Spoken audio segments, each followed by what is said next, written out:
Hello and welcome back. Brett here with ClickMail.co. In this video, we are going to be talking about the next phase, the second phase in the marketing funnel, which is called the convert phase. Now I'm going to pull my screen up here for you. All right, here we are. So this is now we have connected. We've said, hey, it's nice to meet you. We might be moving in similar directions. And in the next step is convert. Now, in marketing, this is a marketing term, not a Christian term. I mean, it's convenient that it also overlaps with Christianity, but in Christianity, you convert by going from someone who does not believe to someone who does believe. In marketing, conversion is someone who goes from not taking action to taking action, or we might say a passive bystander to an active participant. And so in the conversion phase, it is, I want to meet your need. And in order to do so, I'd like to have some basic information. Okay, so going backwards, let me say this. The way that that would work on a website is, let's say with a Christian business, let's say a Christian a Christian counseling agency, get your free 15-minute discovery call, right? And what's the button say? Discovery call.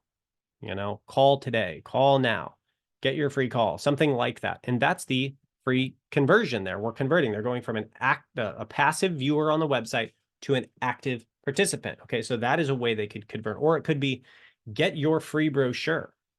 Oh, okay. Well, I am looking into this Christian school here. It would be nice to see a brochure and, see what the school's about. Download the brochure. And how do we do that? Name, email, phone number. Sometimes just name and email. And so bringing this back to a healthy relationship, right? And let's say a normally progressing relationship. So we're going to go back to me in this imaginary situation where I met my wife. This isn't actually how we met, but it serves the purpose. So we connect, right? So I'm out with my friend, she's out with her friends. We're at some kind of an event and we meet. And maybe we have like a light conversation and it's pleasant. And it's like, I'd like to get to know, her more. Hey, it's so nice meeting you. I had a great time. I'd love to get to know you a little bit better, and I'd love to get your number, see if we can go to coffee sometime. Now, can she shoot me down? Yeah, she's like, oh, actually, I'm not even a Christian, and I'm over here. I'm trying to find someone like this. Okay, cool. Different visions. We're going different directions. Marketing funnel gets smaller. A lot of the people you connect with are not going to move forward with you, and that is okay. It's actually better if they rule themselves out sooner than later. You don't want to move way down in a relationship with someone and then find out that, oh, well, I know I said all this stuff, but really, this isn't right.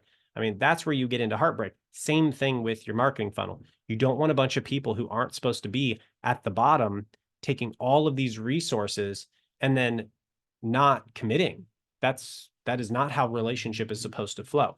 So what do? We say, hey, I would love to go to coffee. I'd love to have your number and we can set something up. Okay, great. And then what do? They give you their name and their phone number and you put it in your phone. They put it in your phone, whatever. And then you work something out over text and you go to coffee. Now, how does this convert phase work? And this is some issues come in here on a lot of ministry specifically, but also Christian business, but a lot of ministry websites because we don't understand how much information we're supposed to be asking for. So as an example, we have a client that is a Christian school, and this Christian school is we had name, email, and phone number for a brochure, which is already a lot because it's like, you're standing at a booth. Imagine this in person. You're standing at the Connect booth and you're holding out brochures for the Christian school for your church. And someone's like, oh, hey, I'd like a brochure. And it's like, okay, cool, but we just require your name and your email. It's like, oh, I mean, okay. But if it's like, we need your name, your email, and your phone, and it's like, it's kind of a lot for a piece of paper. You start going, yeah, I'm not really that interested. I don't need emails coming in and all this stuff and phone calls. Like, what do you need my phone number for? So name, email, and phone's what we're asking for, and that's already enough. Now, what that ministry wanted to do was they wanted to add first name, last name, email, phone, address, children's name, children's grade, and multiple other things. Nobody will ever sign up for a brochure because that's uncomfortable. So when we move to the convert phase, we do want to ask for information, but we want to ask for as little information as possible. And the way we could think about this in real life is it's like, hey, it was so nice to meet you. I'd love to go to coffee. And it's like, okay, yeah. You want my number? And it's like, yeah, I'd love it. But can I get your first name and your last name and your phone number? Okay. And your email? Okay. And also, do you have any kids? And, and then you start asking all these other questions and it's like, whoa, hold on here. This is getting uncomfortable. And we do this on our websites where we ask for way too much information way too early on in the relationship. So be aware of that when you're moving people from being just a viewer of your site or even coming into your ministry, like your Connect booth, or into your physical business, whatever it is that you have. You do not want to go heavy on the information on the front. If the relationship continues, like for example, if my wife and I do happen to go out on another date or 2 dates, I can just ask her a normal conversation. Like, tell me about your life. Have you been married before or like whatever? And then that'll just come up naturally, and that's normal.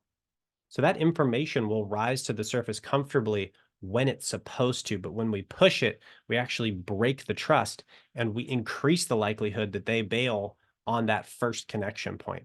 So we want to ask for information, but not too much.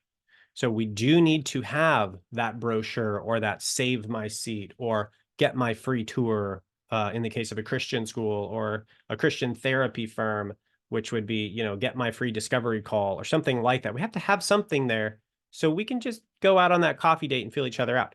So you have to have that, but you can't ask for too much.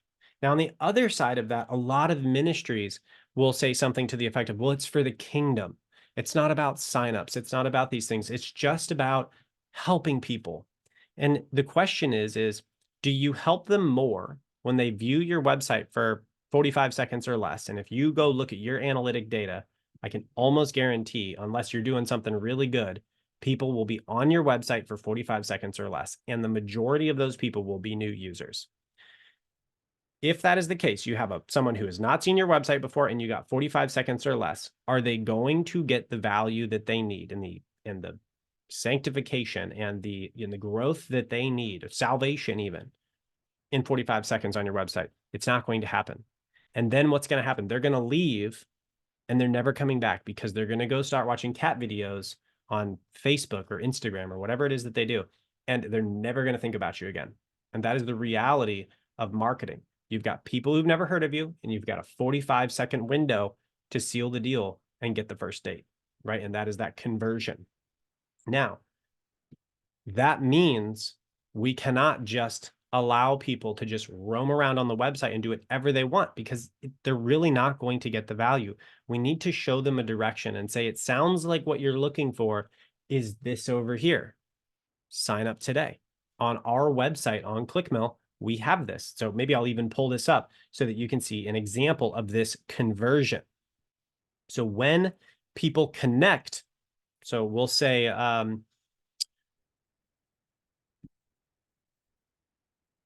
okay, I'm going to do it this way. I'll show you. So if you do site colon, this is a little bit of marketing trading, site colon, and then you type in the exact URL of whatever it is you're looking for. Church, we'll go with this one, church-vision-statement. It will show it to you on Google. So let's look at this process in real time. Okay, so it only brings up the one URL. All right, so this is our website. This is the URL, so I don't have to go hunt through Google for it, but it's site colon, and then it'll show you URL. So we're connecting. So when someone types in church vision statement, we're going out to them and we're connecting, and it says clickmill.co, church vision statement, how to create a powerful, church vision statement. And so what do? They say, oh, that's interesting. Okay, I'd like to see it. So we're connecting, and they come through to the blog. And here we go. We've got a really high quality blog. And what are we doing? We're still connecting, and we're meeting the need in this connection. What is a church vision statement? What's the difference between the vision and the mission? And as we start to build some basic rapport and we're reading this, the user's reading this, and it's like, well, maybe these people actually know what they're talking about. This is pretty good stuff. And then what happens? Convert. take your calling to the next level with ClickMill's online training program. Oh, get my free account. You must have gone through something like this in order to be in the program, unless you're just talking to me and then I said sign up. But something like this is how most of you will have gotten in here. Why? Because we connected, and then there was an appropriate and proportionate call to commitment or call to action for you to take the next step in relationship with us here at ClickMill and with me. And that made sense. So you clicked your free account and you got your free account. And so when we're talking about the marketing funnel, we connect and then we convert. And convert is, and you'll notice to get this free account, and we've got courses, we've got all kinds of stuff in this free account. To get the free account, I don't even know if it's going to let me see it. Okay, so I've already filled this out, but there's like 4 fields, which is a little more than I like, but you have to make an account. So there's name, email, password, confirm your password. So there's a couple in here, and it's as small as I can make it, but the value is big enough. I mean, you know, we've had this thing live for like 2 months and we've already got almost 600 people in it. So it's working. I still would like it to be smaller, but I can't actually make it smaller. So that's the right amount, as many as you absolutely need and no more, because at that point it starts to get uncomfortable. And so this is a conversion. All right. So first thing we do is connect. The second thing we do is convert. And this can also be done, let's say, at a Connect booth. Someone comes into your ministry and like, hey, I'd like to sign my kid up for kids ministry. All right, name, email, phone, address, like all of these things, probably not necessary. Get the maximum you absolutely need and no more, because you know, people don't want to think that there's mailers that are going to be sent to their house and they're going to be put on some kind of a chain and an email blast that's spam. Like, nobody wants that anymore. And so they don't want to be feeling like you're sneaking them into stuff like this. So as much as you need and no more. And so this is the connect phase of the marketing funnel. In the next video, we're going to get into the third phase of the marketing funnel, which is where we start building some more intimate and meaningful relationship. I'll see you there.